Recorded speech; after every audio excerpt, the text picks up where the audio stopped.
1 says, and it defines faith as this. Now faith is confidence in what we hope for and assurance about what we do not see. So it's confidence in what we hope for and assurance about what we don't see. We know that that's what it is. We have faith in Jesus and a God Almighty that is sovereign. But we don't see Him every day. We don't roll over in the bed in the morning and say, oh, good morning, Jesus. We have to have faith that He's there. We don't, most of us don't worry about whether the sun is going to come up tomorrow because we just have faith that it's going to come up. That's what faith is. It's believing in something that we can't create with our own hands and trusting in someone that we can't see. Okay? But we can feel Jesus. We can feel His love. And we can see His works.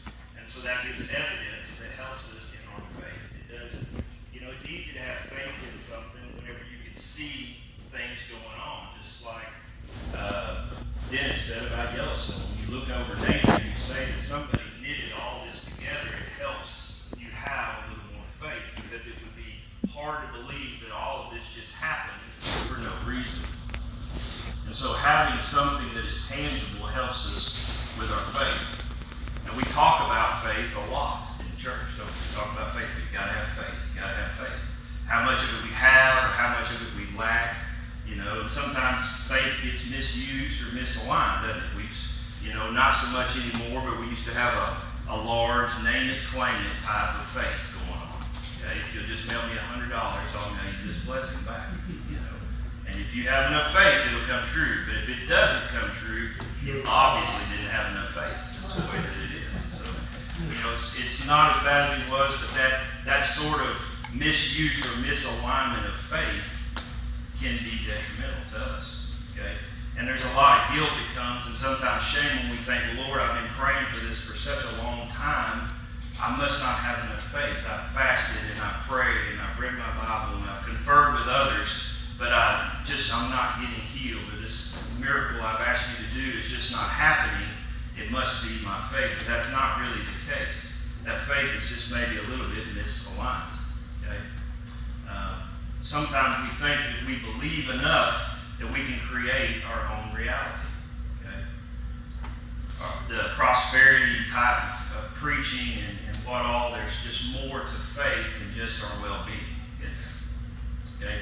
Tim Tebow said, everybody knows who Tim Tebow is. I know this is not a sports church, but Tim Tebow used to be Florida Gators quarterback, great guy, played a little pro ball for a while, and wasn't really that great. He had such a great personality that they took him anyway. But now he's a pretty professing Christian and uses his stage to further the gospel. And he described faith like this. He said, I'm not perfect. I'm never going to be. And that's the great thing about living the Christian life and trying to live by faith is that you're trying to get better every day. You're trying to improve. And that is what the Christian life is. Just because you mess up or you make mistakes on a daily basis or weekly basis, or for me it's hourly, it doesn't mean that you don't have faith. It just means you've got another opportunity to try to do better. Okay? I love Billy Graham, and I've got a video. Eric, you'll play this one on. This is what Billy Graham says about faith.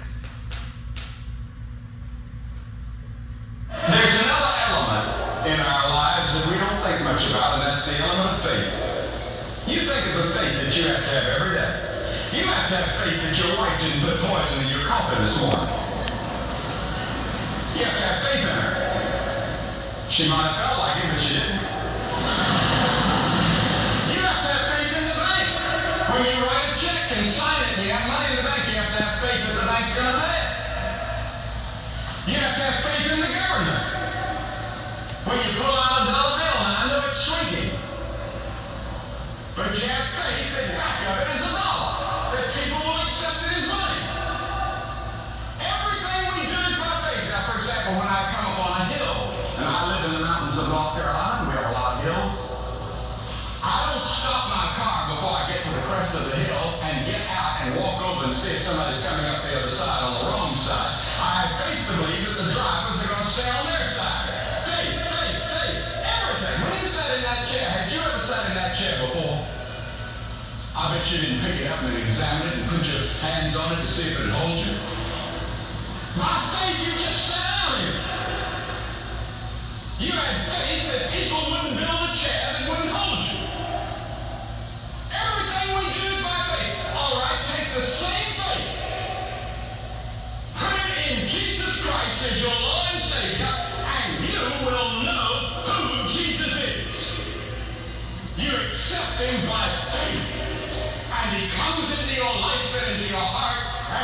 know that he's who he claims to be?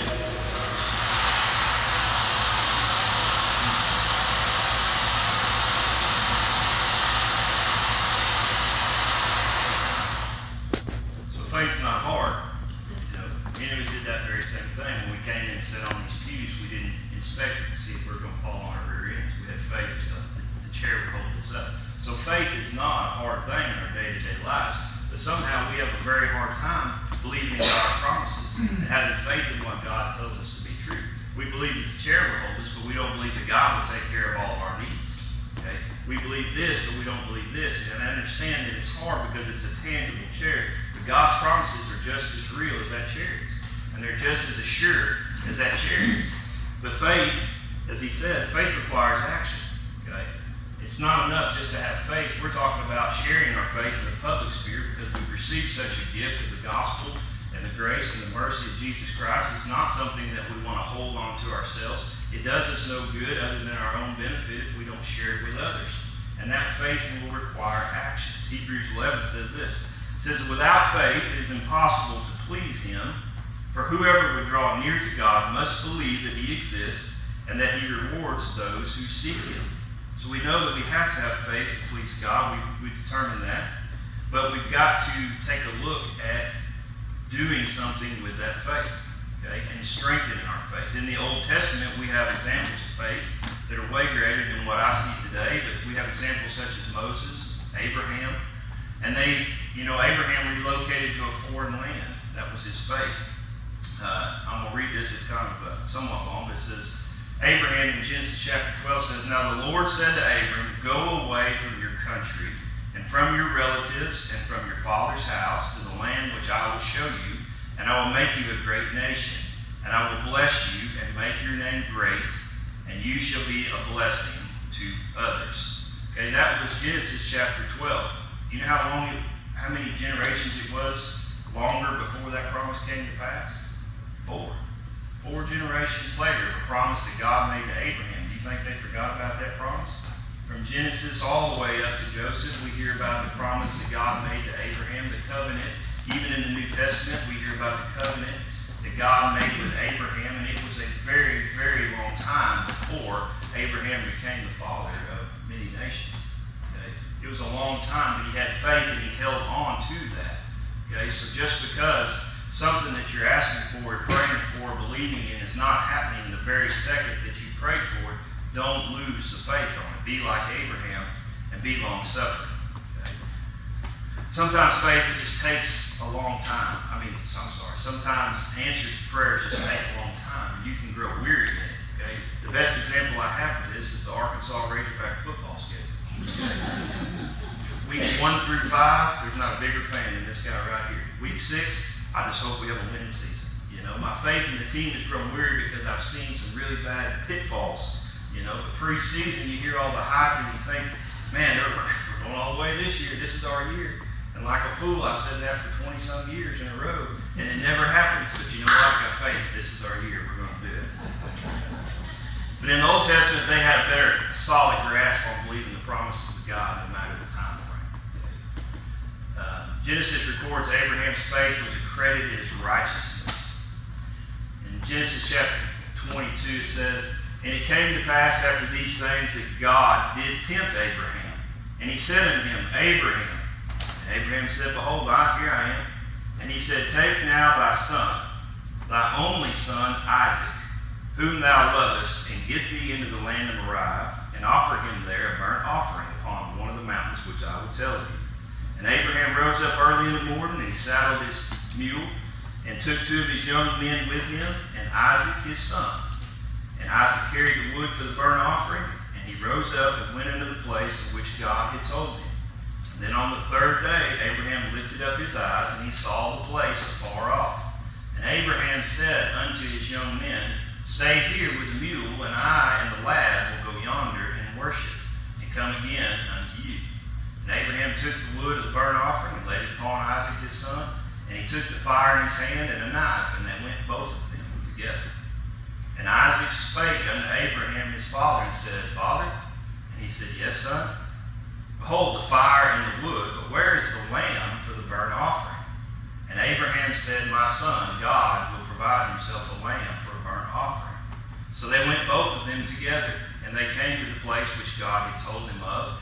Abraham built there an altar, and he laid the wood in order. And he bound Isaac his son, and laid him on the altar upon the wood. And Abraham stretched forth his hand, and he took the knife to slay his son. And the angel of the Lord called unto him out of heaven, and said, Abraham, Abraham. And he said, Here I am. And he said, Lay not a hand upon the lad, neither do thou anything unto him. For now I know that thou fearest God, seeing that thou hast not withheld thy son, thine only son, from me. And Abraham lifted up his eyes, and he looked, and behold, behind him a ram was caught in a thicket by his horns. And Abraham went and took the ram, and offered him up for a burnt offering in the stead of his son. And Abraham called the name of that place Jehovah-Jireh, as it is said to this day, In the mount of the Lord it shall be seen. We know the story of Abraham and Sarah and how they lamented for a child, and they had a child in their old age, and God asked Abraham to give his son on an altar. And Abraham had enough faith that God would provide. And even if he didn't provide, that somehow God would raise that boy back to life. That's the faith that we need to have. And it's very hard to have that kind of faith. And I know you are not supermen and superwomen, but it's possible. It's an example of the kind of faith that can be had. But faith requires actions. In Titus 1:16, he describes it like this. They profess to know God, but they deny him their works. They are detestable, disobedient, unfit for any good work. That's pretty strong language right there. But we have to give God our works. It's not enough just to have faith in Jesus without sharing our works with others. If we have that faith in Jesus, it's almost difficult to not share our works with others. It just kind of comes out of us. But when we have faith and decide to follow Jesus, he's going to ask us to do things. He's going to ask you to be a tool for his kingdom. And some of those things are going to be pretty uncomfortable for you. I know that I've been asked to do things that are uncomfortable, and sometimes I've been asked to do things and didn't do them, and then felt miserable. Okay? And as we grow in our Christian walks, we learn that sometimes we just need to be obedient. Part of being faithful is just being obedient. Whether it's what we want to do or what we think we need to do, all we need to do is be obedient, have faith in God that he works it out for us. Okay? We can't keep just such a great gift to ourselves. Okay? What would the world look like if Christians never shared the gospel? What if there never was a Billy Graham in the Crusades? What if there never was a preacher on the corner? What if there was no Christians ever professing the gospel? It wouldn't be a very light place. But sharing your faith with others may seem scary. And it is a lot of times. A lot of times people are not receptive. They're not. Sometimes it's not the best timing in the world either. I know a guy here, Dennis knows him, but there's a guy named John Taylor. He used to work for Lindsay Construction. John Taylor was a Christian, and I was a Christian, and we were both trying to get a certain person to come to church. And so I had talked to this guy, and I had witnessed to this guy, and I had went by his house and sat on his couch and talked to him about coming to church and becoming a Christian. And John Taylor would say, you're just not doing it right. And so he went by there one time, and the guy's in church with him ever since. And I thought, well, okay then. Did I not have enough faith? Was I being too arrogant? What did I do wrong there? I don't know. I guess God doesn't care as long as the outcome was positive there. But sharing your faith may also seem redundant. Okay? Sometimes you feel like, well, why do I need to tell that person about this thing? Because they already know this. Or they're older than I am. Or they're wiser than I am. Sometimes sharing your faith will seem redundant. Or if you've got children, you probably have to tell them the same thing over and over and over and over and over and over again. And you think, man, you should know this by now. But they don't. So sometimes sharing your faith feels private. Okay? Faith is a private matter, especially in today's culture. It's, which we're going to talk about. I don't want to get ahead of myself, but it's a private matter to a lot of people. Okay? In today's world, sharing thoughts with others is a slippery slope because it seems like even in the church we're scared to share our thoughts. Topics like politics, beliefs, styles of music, worship, all of these things can be sticking points for some people. Okay? And I know we're talking about faith here, but it's the ability to have a conversation with somebody and not be offended. Okay? And faith rolls into that. You should have the freedom to talk about your faith in Jesus Christ, regardless if it's the same way that I think that it should happen. Okay? We'll state a truth, and then we'll circle back at the end of the comment, and we'll say, you know what, you really shouldn't be robbing that bank. But if that's you, you do you. You've heard people say that. I mean, it's like we start off, it's kind of like the people say something really ugly or mean, and they'll say, just kidding. Okay? Did that erase the first part of that sentence? You know? It's almost like that's what the intention of it is, but we're good to share our faith and to point out Jesus Christ with somebody and say, you know what, there's a better way to do that than what you're doing it, but I'm not here to judge you. You know? And we've taken away the whole front end of the sentence because we're scared about upsetting someone. Okay?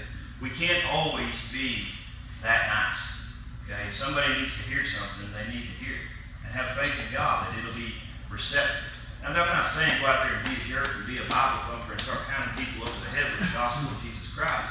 I'm saying be tactful, but don't be scared to share your faith. Okay? We should never be scared to share our faith. We got to stand up and profess the good news, because there's a difference between judging someone and inspecting the fruit or trying to help that person. There's a difference there. Okay? Jesus calls us to be a light in a lost and dying world. Let's be the light. Let's not hold it into ourselves. Sharing our faith sometimes is going to keep us out of our comfort zone. Okay? Because keeping our faith to ourselves, that requires a lot less work, doesn't it? We don't have to do anything. We don't have to defend ourselves to anybody. We don't have to uphold our point of view. If we try to share our faith with someone else, we can just believe what we want to believe with no confrontation, no ramifications, and no judgment from others. But that's the easy way to go. We've got to share it out. We're going to be pushed out of our comfort zone. We may be scared to share our faith with others because once we share our beliefs, then we can't live like the rest of the world can. Once we profess to be a Christian to this group or this person, then they're going to know that we're Christians. And does the world hold Christians to a higher standard than other people? You bet it does. Some of it's not right, some of it is. But when we keep our faith to ourselves, we can't change others in a positive way.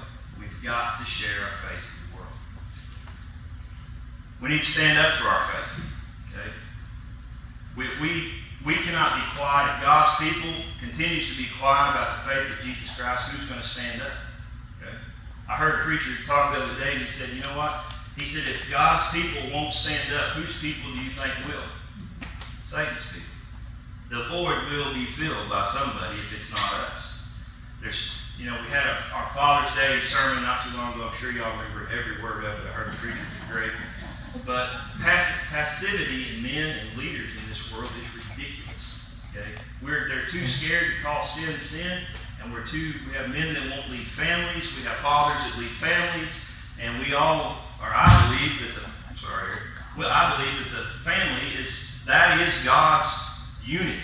Okay, and everything else flows out of the unit. If we have healthy families, we will have healthy communities, healthy states, healthy everything, countries.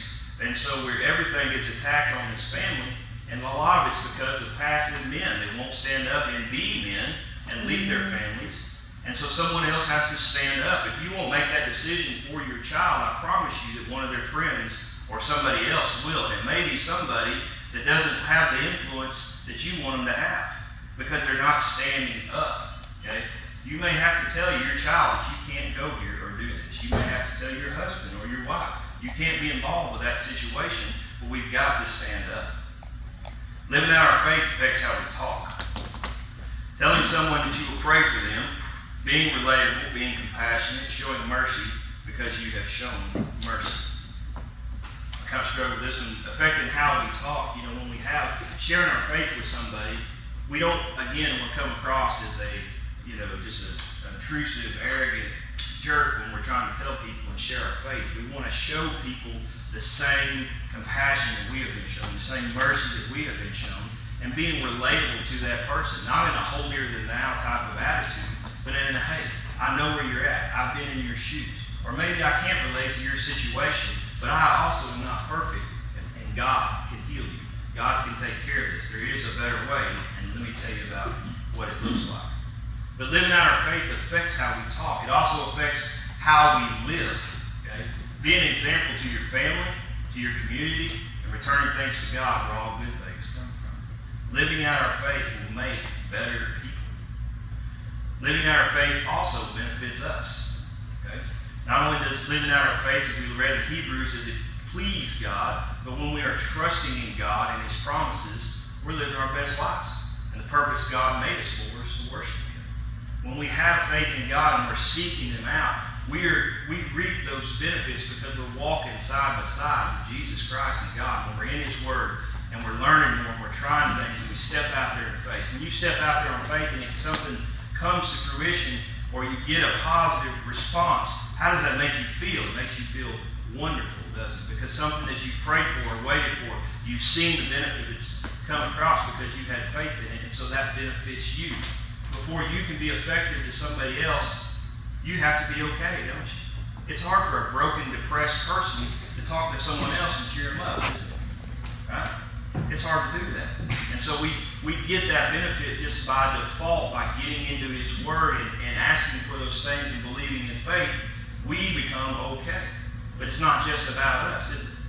You know, having that step done, we can now bless others. Living out your faith causes less anxiety. You believe that? I do. Because when you're trusting in God, all your provisions are taken care of. You're not worried about where your next meal is coming from. Like the lily in the field, like the grass in the field, you know, like the birds in the air. God takes care of all these things. They're not worried about these trivial things. And so when we're trusting in God and living our faith in a godly way, He causes less anxiety. You're not worried about the meaningless things because you know that God has greater things for you to do than to worry about whether you're having hamburgers or hot dogs after church today. There's bigger things. If you can't break, if you can't break out, you know, into a spot of faith in Jesus, then we're always busy worried about these other things. And we know, like I think the preacher last week said, if you can't get a Christian to fall, keep them busy, something like that. You know, isn't that the truth? You have so many things that are going on in your life, and so we can break away from that family unity by keeping them just extremely busy.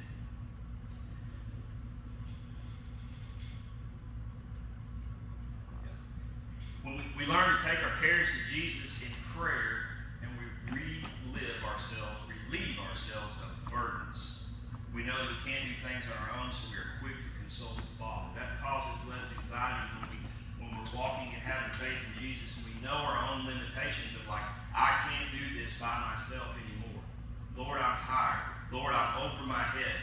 Lord, I don't know what I'm doing here. And so we are quick to take those things in prayer to God to help us for those, and it causes less anxiety because we realize we're not in charge. You know, we think we're in charge. You know, things can happen so quickly that will change your entire world. And a lot of y'all have been through traumas or sicknesses or something. But just this morning, Sarah was telling me of somebody we know. They were in a car wreck last night.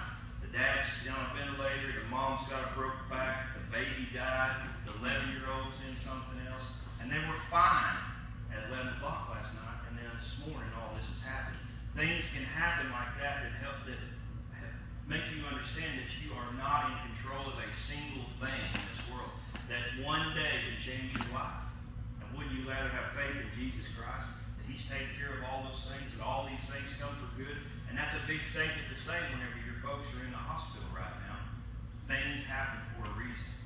It's not because, well, I'm not even going to get off on that, but living out our faith causes less anxiety. Okay? Living out your faith furthers God's kingdom. People want to see your good actions. And when you're living out your faith in the public sphere, people will see your good actions. Not your sermons or your speeches, but your good works.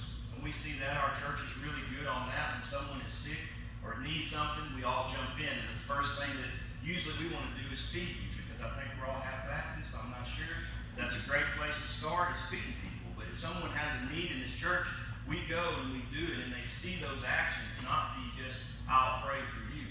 And I think that, you know, I'm sure you guys don't do this, but I do it often. Is somebody will tell me some calamity or something that's going on in their life, and I say, I'll pray for you. And then at 9:30 that night, I'm like, what did he say again? I can't even remember what it was. You know. And so I inevitably don't pray for that person, or I pray this really vague prayer, like whatever that thing was, Lord, you know what. and they're not seeing those good works, and they're not seeing that my actions are just my words. It's saying that I'll do something that they don't know whether I've done it or not. But when we have faith in God and we live it out in the public sphere, they will see our actions, not just our words.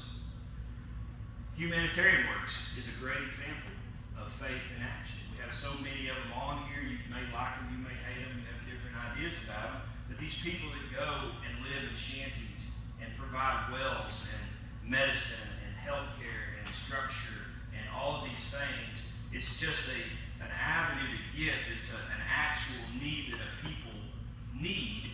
That's faith in action. And it's great, and I'm glad that people can go. And these sort of things have lasting ramifications and lasting actions. Okay? Me telling you that I'll pray for you is great, and I will. But it's not that lasting of an action. It's me saying, I'm going to dig you a well so you have water to drink. Or I'm going to give you food that you can eat for this week. That has a longer lasting action. And so it's important that we live our faith out in that. What if nobody ever went and did that? Now granted, you can go and you can do these things for the wrong reasons. I don't know why you'd ever want to go to a third world country for that reason. Because there ain't a whole lot of people going to see that. But there's people that could go, and you could look on that as, I'm just going to make myself feel better. Well, maybe that's true. But did that person still get blessed? No. The faith in actions furthers God's kingdom. I come home through South Fayetteville. When I'm in town, that's the way I come home, because you can't turn down 6th Street now. The college kids are in town. It's like a 20-minute ordeal to get from the interstate to Huntsville Street. And so I go all the way down to the South Fayetteville exit, and I come back up there by the jail, and so I go through South Fayetteville. And I whipped in the gas station there to get me a glass of tea, and there's a lot of homeless people. Everybody's been in South Fayetteville knows that there's homeless people all over the place. You can, pick them out pretty easily. Well, I walked in that little Easy Mart station there, and there was a woman there. And when I first went in, usually I'm just trying to get in there as quickly as I can to get out before one of them asked me for $20. And this time, this woman was there, and she didn't look like the rest of them. She was like, maybe she just looked depressed, and she was having a problem, but she didn't look like she'd been living in the woods for a month and a half, And I started to stop, and then I thought, is this a trick? Is there a guy in the woods over here behind the corner? Because I have a lot of interactions with folks like that. When I travel, people come up to me in gas stations, and they, sneak up on you and try to scare you into giving them money or something. And so I didn't do anything. I got in my truck and I drove off, and I got about to Elkins, and I thought, I should have at least spoke to her and asked her, are you okay? But I didn't, and I'm working on that. But how much better would she have been if I had just stopped and asked? Maybe she had a need that I could have given to her, and I didn't do it. But living out our faith would benefit others. Luke chapter 6 says, but I say to you here, love your enemies. Do good to those who hate you. Everything is so politicized today that we can't find a common ground. We can't even fathom loving our enemies in today's world. It's either blue or red. It is Arkansas or LSU. It is this county or this county, boys or girls or whatever the thing it is. We can't seem to find a common ground. And the fact that we would have to be called to love those enemies is ridiculous. We just can't even understand that. But verses like a kind word turns away wrath, or turning the other cheek, elude us today. And I can relate to this one here. I'm in business, and so I have competitors, okay? And I treat my competitors like they are the Philistines. I just want to take a jawbone and kill every one of them, light the fields on fire, and all of these things. And then I'm reminded of verses like this. And so I have a buddy that we're partners in crime against this other entity, and they got a step ahead of us this last week, and it made us mad. And so we were strategizing, and we were talking about all these things that we were going to do, and we're going to work harder, and we're going to work smarter, and we're going to out-hustle these guys. And then we got off the conversation, and I'm like, man, I feel dirty. And I looked up the verse that said, pray for your enemies and love those and give them what they need and everything. And I texted it out and sent it to my guy. And I was like, you just ruined that deal, didn't you? And that's what it says. We can find a common ground. We don't always have to win. It doesn't always have to be this group or this group. It can be that group, birds of a feather flock together. We can commingle every once in a while collectively, right? We don't have to say, well, they vote this way, so I can't be friends with them, or they vote this way, I can't be friends with them. It doesn't have to be that way. Because living out our faith will benefit others. If we can't even get in the same room with those people, how are we going to benefit each other? Living out our faith will cause us to care for others. In James it says, religion that God our Father accepts as pure and faultless is this: to look after orphans and widows in their distress, and to keep oneself from being polluted by the world. Not attacking people, not pointing out faults. Everybody knows what their faults are already, but taking care of those that can't take care of themselves. When you're living out your faith, it calls you to take care of others. Living out our faith makes better communities. In 1 Timothy chapter 2, it says, first of all, then, I urge that supplications, prayers, intercessions, and thanksgivings be made for all people, for kings, be presidents, and for all who are in high positions, that we may lead a peaceful and quiet life, godly and dignified in every way. In today's culture, and we created this, we're here because of things that we've done, somebody's done. I blame Gene's generation because in the 60s, I can't go back, but somehow along the line we went from the straight and narrow to the most zigzag and crooked path that it was. And I think we're trying to get our way back to it, and there's lots of reasons that I could comment on, but maybe not all your fault, Gene. Your kids are pretty good, really, so not that that's doing anything anymore, but living out our faith makes better communities, because if we start at a local level, most of us live in Elkins or rural America here, and we live here. Why don't y'all live in Chicago? Why don't y'all live in Dallas, San Antonio, San Francisco? We like living in the country because it's a slower pace, it's nicer people, it's good, down-to-earth, godly people, right? And so we start there, and we're, in a sense, we've kind of removed ourselves from the city, right? It's crazy in the city. Even Fayetteville, I've lived in Fayetteville almost all my life, it is so much different than what it used to be. We didn't have rainbow flags in June when I was a kid. We didn't have the art centers and all of these things, and it's completely different. But I've removed myself from it because I live in Durham, Arkansas, so I'm not going to be a part of that craziness. Okay, but we're planted here, and so I've got to do the best I can here, don't I? Now, granted, I'd have a great bigger impact, in Fayetteville, but I don't. I'm here. I'm in Durham. My faith is going to make this community better, and I have to start here, and it spreads out, and it spreads out, and it spreads out. But we have to be thankful, it says, for all people, for kings, and for all who are in high positions, that we may lead a peaceful and quiet life. And, the Bible talks a lot about politics. I don't know how you get around this deal, but, we have to pray for our leaders, our leaders of our county, our leaders of our state, and that's a whole lot easier to do when your guy or your girl's in there. That's a pretty easy prayer. I can do that. Lord, I'm on board. But when it's somebody that you don't like, we still have to do those things, okay? Because they're in charge. And if this thing goes off the rails, we want to, hey, let's keep this on the rails, Lord. Let's help that guy out. He obviously has no idea what he's doing, or she has no idea what she's doing. We need to pray for that person and keep it on there. And it will make a better community, a better state, a better country. Living out our faith causes order and justice. Isaiah described it like this: learn to do good, seek justice, correct oppression, bring justice to the fatherless, and plead the widow's cause. Learn to do good. Okay? The United States of America, I wish Mike was here, he's an American history teacher, he can do this better than I am, but our forefathers left the country to come here for freedom of religion, right?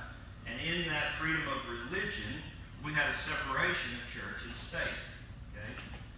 And in that separation, the intentions there was, we never want the state government saying, we're going to be a Catholic nation, or a Protestant nation, or a Hindu nation, or any other sort of. They never wanted the government to tell them again, because in England, this is our state, our country's religion. And so there was that separation made there. And so they had to have something for a standard for justice. What's right? What's wrong? What did they use? The Bible. Okay? And so that faith in Jesus Christ, it's the root of what we call the justice system now is the Holy Bible. And so they learned to do good and seek justice and correct oppression and bring justice to the fatherless and plead the widow's cause based off of the Word of God. So living out our faith causes order and justice. Living out our faith proclaims Christ. It's how we become fishers of men. Sharing your faith with others fulfills the need of Jesus saying, come with me and I'll make you a fisher of men. Everybody in here, you guys will have circles of friends and groups that you meet with or that you're acquainted with that I never see. And same for me, that you will never see. And so everybody has the opportunity to be a fisher of men and to share their faith with someone that maybe nobody else gets to. And so we've got to be bold and we've got to take that opportunity to do that. Because God uses us as tools. Okay? We're the tool in the toolbox that God has to use. Could God reach down, He's sovereign, and do whatever He wanted and say, I'm going to save everybody all at once? He could. But for some reason, that's not what he does. God uses us. We are the hands and the feet of Jesus, but we have to be obedient, and we have to be bold enough to be able to do it. Because there's not a greater cause to show the world God's love, is it? Who's going to do it if we don't? 1 Peter chapter 3 says, but in your hearts honor Christ the Lord as holy, always being prepared to make a defense to anyone who asks you for a reason for the hope that is in you, yet do it with gentleness and respect. So be prepared, share your faith, and always have a reason for the hope that is in you. When others see your good works, not just hear them, you glorify God. It's easy to be on television and say all these things. That's where a lot of these TV preachers get themselves in trouble, isn't it? Because they're on there and they're doing these things and all these great things, and then they find out they did this thing when they weren't on television. And they did this thing. We've talked about this before, is that, you meet one dog and you're always a dog beater. They did this one sin as if none of us have ever done anything wrong at all. We just didn't get caught like they did. They ruined their entire ministries over things like that. So we have to not only share our faith verbally, but that people have to see our good works. That's what they're looking for. By living out your faith, you can help further Christ's kingdom, and that's the greatest achievement at all. Just by living out your faith. By doing what God has called you to do, and that is to love Him and to worship Him, you can further Christ's kingdom. And that's all of us get to contribute in that. Some of us, some people build churches, some people are missionaries, some people do these great and wonderful things. And even us, we can have a small part in that just by living our faith out. Matthew 28, he says, Jesus came and told His disciples, I have been given all authority in heaven and on earth. Therefore go and make disciples of all the nations, baptizing them in the name of the Father and the Son and the Holy Spirit. Teach these new disciples to obey all the commands that I have given you, and be sure of this, I am with you always, even to the end of the age. By living a faith in action, you can point others to the one who can. And God will equip you to do that. And He says that I am with you always, even to the end of the age. So you may say, I don't know how to do this, or I don't know what to say. And I'm not saying you've got to be a TV evangelist all of a sudden, but just the idea of sharing your faith with someone may seem very daunting to you and not very appealing. God says, I'm with you always, even to the end of the age. So, that's living out your faith. I think y'all do a super great example of it. A lot of y'all have, I met y'all a long, long time ago, and there's no better church than this right here that we are doers. Some people are thinkers, some people are doers. Luckily, we have both here in this church. But I hope that you'll choose to live out your faith where God has put you and the circles that you have influence in versus others. That you will be bold in sharing your faith, but not condescending. That you will share your faith when others are scared to. And I hope others will see your faith and not just hear about your faith. And remember that living out your faith benefits us, it benefits others, it benefits our community, it causes order and justice to prevail, and it proclaims Christ and furthers God's kingdom. Let's pray. Lord Jesus, I always am humbled to be here, Lord. I pray that we would all be be bold to live out our faith in a way that is pleasing to you, Lord, in a way that is beneficial to your children and proclaims love that you have for them. Help us to be bold in these situations of proclaiming our faith, Lord. I pray that we would not hold it in, Lord, but that we would let it shine everywhere that we go. Let us always be prepared and always have an answer for the hope that we have in you. And let our faith be strong, Lord, because we know that you